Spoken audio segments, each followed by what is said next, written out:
Bonjour, bonjour, bonsoir chez vous, en Afrique, en Europe, en Amérique, en Asie et partout dans le monde. C'est votre frère Bib qui revient pour une autre vidéo et cette fois-ci, c'est pour parler de comment toujours avoir de l'argent. C'est bien possible. Pour ceux qui peuvent penser, c'est quoi, qu'est-ce que Bib veut raconter là? Ce que je vais raconter, c'est juste une suggestion, bien sûr. Une suggestion sur comment est-ce qu'une personne peut se mettre à l'abri du besoin financier. Nous savons que dans la vie, il y a plusieurs problèmes, plusieurs situations que chacun de nous confronte au quotidien, n'est-ce pas? Maintenant, donc cette vidéo, c'est juste pour donner une idée sur comment une personne peut faire pour toujours avoir de l'argent. Et quand je dis l'argent, la quantité importe peu. Ça peut être 1000 francs CFA, ça peut être 100 dollars pour ceux qui utilisent les dollars, ça peut être 100 euros pour ceux qui utilisent les euros, et quelle que soit votre monnaie, dans la monnaie que vous utilisez dans le pays où vous trouvez. Le but ici, c'est toujours avoir de l'argent. Et comment faire pour toujours avoir de l'argent? La première réponse, c'est la mentalité. D'abord, pensez à ça. Donc, la pensée. Pensez toujours avoir de l'argent, ça va commencer par là. Si vous pensez toujours avoir de l'argent, et donc vous ferez de votre mieux de toujours avoir de l'argent. Il faut d'abord commencer par y penser. Certaines personnes diront que moi, ma priorité dans la vie, ce n'est pas de l'argent. Mais bien sûr, je ne suis pas en train de faire de l'argent une priorité dans la vie. Je ne suis pas en train de dire le but final de la vie, c'est avoir de l'argent, bien sûr. Mais par contre, avoir de l'argent nous met à l'abri de bien des choses. Donc, la finalité ici, c'est s'assurer sa sécurité, une sécurité financière, donc en ayant de l'argent. Et bien sûr, après qu'on ait ça, c'est juste pour la sécurité. Et bien sûr, l'argent en elle-même est juste une unité. Bon, donc, je reviens donc sur le sujet, comment faire pour toujours avoir de l'argent. Pour toujours avoir de l'argent, il faut commencer par penser à l'argent. Il faut commencer par se dire, à se fixer ces petits objectifs à court terme comme à long terme. Donc, si c'est le court terme, c'est comment toujours avoir 1000 francs. Moi, je parle bien de 1000 francs ou avoir une certaine somme donnée chez soi à la maison ou toujours dans son porte-monnaie. À s'assurer que votre porte-monnaie ne soit jamais vide et qu'il y ait toujours un peu de sous aussi dans votre compte bancaire si vous avez un compte bancaire. C'est donc d'abord la volonté de la pensée de toujours avoir de l'argent. Donc la deuxième des choses, comment toujours avoir de l'argent? Pour toujours avoir de l'argent, il faut épargner. Il faut toujours mettre de côté une somme d'argent qui vous permettra de toujours avoir de l'argent. Et ici, la méthode aussi, elle est simple et ça demande juste un peu de discipline et de rigueur. Donc, la méthode consiste à ne pas sous-estimer la somme d'argent que vous mettez de côté. Même si c'est 1 franc, même si c'est 2 francs, c'est 5 francs, c'est 100 francs, le minimum que vous pouvez mettre, faites de ça juste un acte sacré. Ça veut dire que quelles qu'en soient les circonstances, quand vous touchez un peu d'argent, quel que soit le temps qui passe où vous trouvez l'argent, mais tout le temps que vous avez gagné un peu d'argent, pensez toujours à enlever une petite somme à mettre à côté. Si vous mettez 100 francs à côté, ça vous permettra, si vous le faites une fois par semaine, en 4 semaines, vous aurez combien? Vous aurez 400 francs, n'est-ce pas? Et si vous ne mettez rien à côté, après une semaine, après 4 semaines, donc après un mois, vous n'aurez absolument rien. Donc, disons si c'était 50 francs, que vous avez mis 50 francs de côté chaque semaine, donc 2 semaines après, vous avez 100 francs et à la fin du mois, vous avez 200 francs. Et la personne qui n'aura rien mis de côté n'aura absolument rien. Donc, c'est un peu cultiver cette mentalité de toujours mettre quelque chose de côté. Et donc, où épargner? J'ai commencé par dire de côté. De côté, il s'agit de quoi? Ça peut commencer par une tirelire. Moi, je viens du Congo-Brazza. On utilisait le terme faire une caisse. Faire la caisse, c'est juste cette petite boîte, c'est bien sûr la tirelire. En anglais, on dit piggy bank. C'est donc utiliser ce piggy bank, cette tirelire, pour mettre vos pièces d'argent. Donc, j'ai commencé par le minimum. Ça peut être les pièces d'argent, tout comme ça peut être des billets de banque, quel que soit le montant. Mais le but ici, c'est toujours mettre de l'argent de côté. L'autre stratégie, c'est si vous avez donc, après avoir développé cette mentalité de mettre de l'argent de côté, il faut donc penser donc à investir cet argent. Pourquoi investir cet argent? Parce que l'argent mis de côté perd de valeur avec le temps, à cause de ce qu'on appelle l'inflation. Donc, on perd notre pouvoir d'achat avec le temps. Vous savez, 1 dollar ou 1 euro d'il y a 20 ans ne peut pas acheter la même quantité de biens ou même de services aujourd'hui, en cette année 2021. Donc, l'inflation, c'est juste nous qui perdons notre pouvoir d'achat. L'inflation, c'est aussi l'augmentation des prix des biens et services. Donc, pour comment faire la compétition avec l'inflation, il faut donc penser à investir pour que votre argent ne perde pas dramatiquement de valeur. Et surtout, si vous investissez ou vous épargnez cet argent à long terme. Il faut éviter à ce que ça perde de l'argent, perde de la valeur. Et donc, soit la tirelire, j'ai parlé, ça c'est pour une habitude. Une fois on acquiert ces habitudes de toujours mettre de l'argent à côté, la tirelire, vous aurez toujours de l'argent ou vous mettez maintenant l'argent en banque. Maintenant, quand vous mettez l'argent en banque, il faut voir dans quel compte mettre l'argent en banque. Il y a des comptes courants, il y a des comptes bloqués, il y a plusieurs types de comptes dans une banque que le professionnel, le conseiller financier dans votre banque, si vous demandez, pourrait vous donner des idées quel type de compte telle ou telle banque offre pour que vous puissiez mettre votre argent. Si c'est un compte courant, c'est l'argent qui vous permet l'accès facile pour vos besoins quotidiens, pour vos achats quotidiens. Quand vous allez au supermarché, vous allez juste au marché, faire des emplettes, tout ce que vous voulez, l'argent est liquide, facilement accessible. Ok, bon, le compte bloqué, c'est beaucoup plus un compte où vous mettez l'argent pour vous atteindre un certain objectif. Ça veut dire de l'argent que vous ne touchez pas pendant une période de temps et la banque consentera peut-être selon les banques de vous donner un taux d'intérêt sur cet argent que vous avez mis dans votre compte chez eux. Donc une fois cet argent hébergé, négociez un taux d'intérêt parce que le taux d'intérêt c'est ce qui permet à votre argent de prendre la valeur. Ok, donc de faire la compétition avec le taux d'inflation. Et moi, au Congo, je ne maîtrise pas le système bancaire du Congo, si les banques donnent bien sûr des taux d'intérêt et à quelle hauteur. Mais par contre, dans d'autres pays, les pays industrialisés, il y a plusieurs façons de négocier des contrats bancaires. Il y a ce qu'on appelle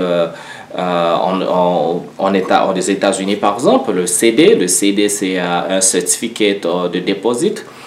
C'est bien sûr un certificat de dépôt. Ça veut dire que je pense que c'est bien l'équivalent du compte bloqué. Donc, le compte bloqué, c'est bien un CD. Vous mettez l'argent, vous vous entendez avec la banque. La banque va vous dire, mais écoute, avec cet argent, je vous donne 2%, 3 ou 4% de taux d'intérêt. Mais vous consentez à ne pas toucher votre argent pendant 10 ans, 20 ans. C'est difficile pour beaucoup de personnes parce que quand vous avez besoin, vous avez une urgence, vous avez besoin de cet argent tout de suite, vous ne pouvez pas accéder à cet argent. Sinon, selon les accords avec la banque, vous pourrez bien accéder à votre argent, mais vous payez une penalty. Donc, on va vous taxer sur l'argent que vous voulez accéder si vous n'arrivez pas à respecter les termes de contrat. Donc, il y a ça. Maintenant, une autre façon d'investir l'argent, c'est bien sûr, c'est d'ouvrir son business. Ouvrir ce business, quelle que soit la nature du business, quel que soit le talent, quel que soit ce qui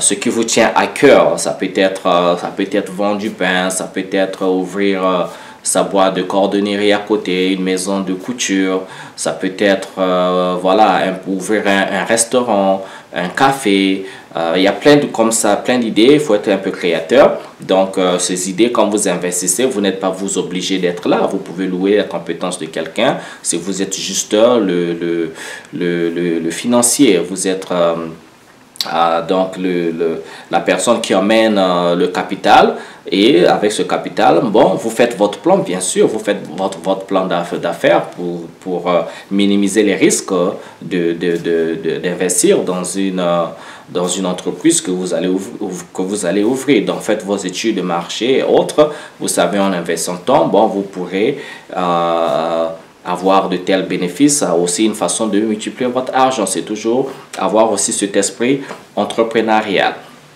Et voilà, ici, donc, ça en va juste de se dire que, quelles qu'en soient les circonstances, on va mettre l'argent de côté, on va investir cet argent. Et si je reviendrai, pour ceux qui n'ont pas un emploi régulier, parce que investir de l'argent, c'est donner à tout le monde. Épargner de l'argent, c'est donner à tout le monde. Et ça dit ça, ça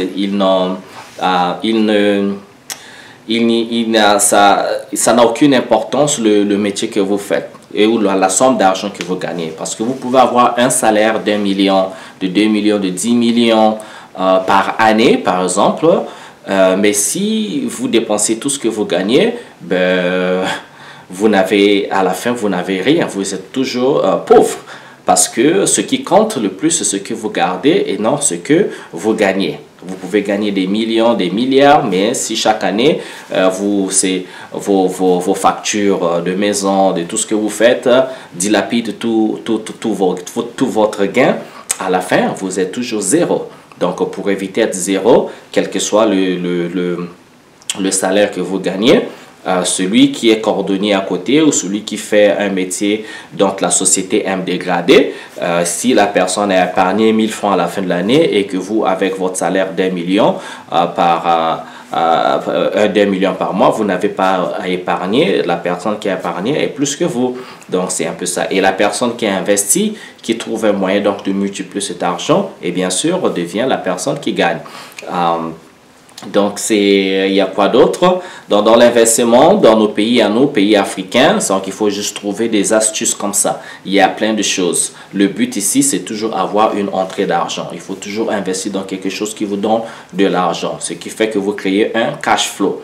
Quel que soit ce que c'est. Un débit de poisson, vendre de yaourt, de l'eau, de tout ce que vous voulez. Mais tant qu'il y a un cash flow, tant qu'il y a des retours sur l'investissement, sur le capital, vous serez toujours du côté gagnant.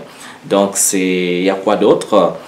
Pour ceux qui sont en Europe, dans les pays industrialisés, il y a donc la bourse. On investit l'argent dans la bourse. La bourse aux États-Unis, ce sera donc Wall Street.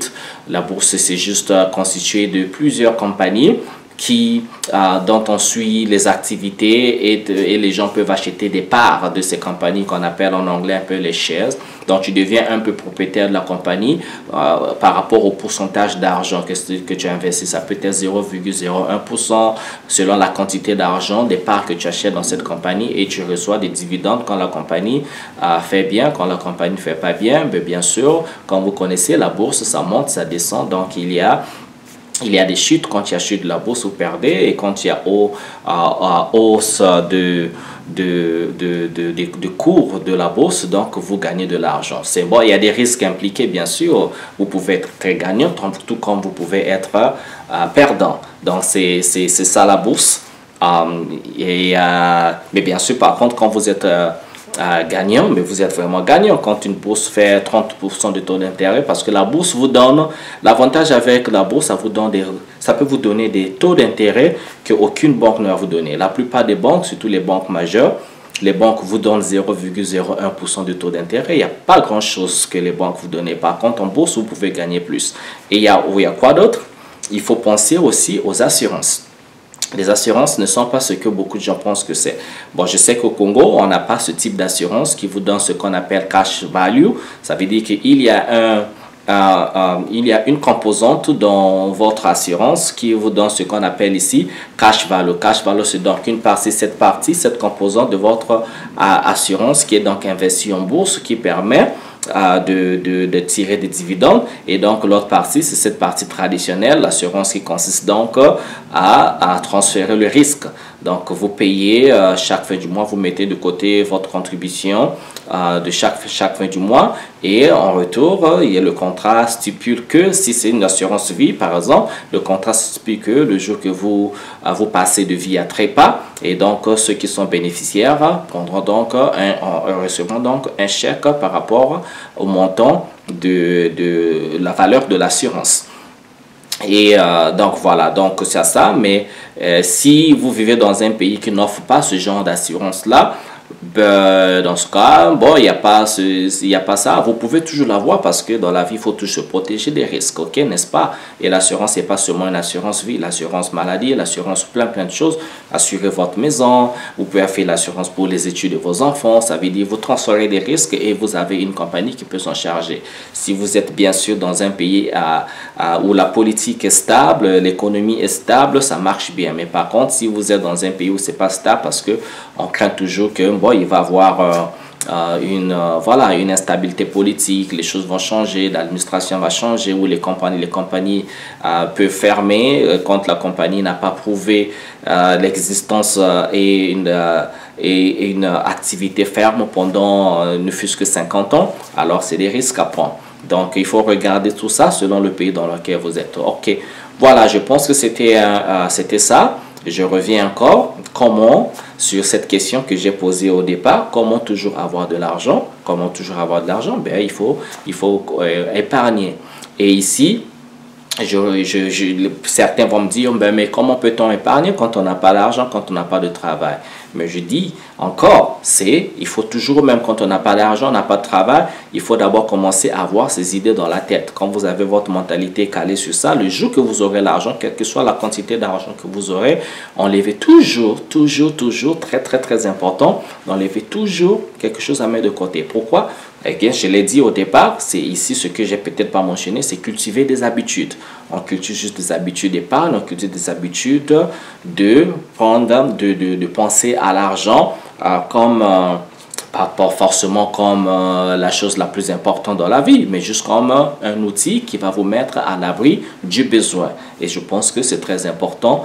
Et les bénéfices, quand vous êtes en situation d'urgence, par exemple, ben vous acclamerez du fait d'avoir toujours mis de l'argent à côté. Et ces habitudes, même quand vous dépensez, mais refaites la même chose tout le temps. Et mettez-vous aussi des objectifs comme ça. Bon, si vous voulez avoir 1 million, vous pensez avoir 1 million dans votre vie, 2 millions, 10 millions, ben, il faut aussi se dire, bon, dans combien de temps il vous faudrait pour avoir ce montant-là.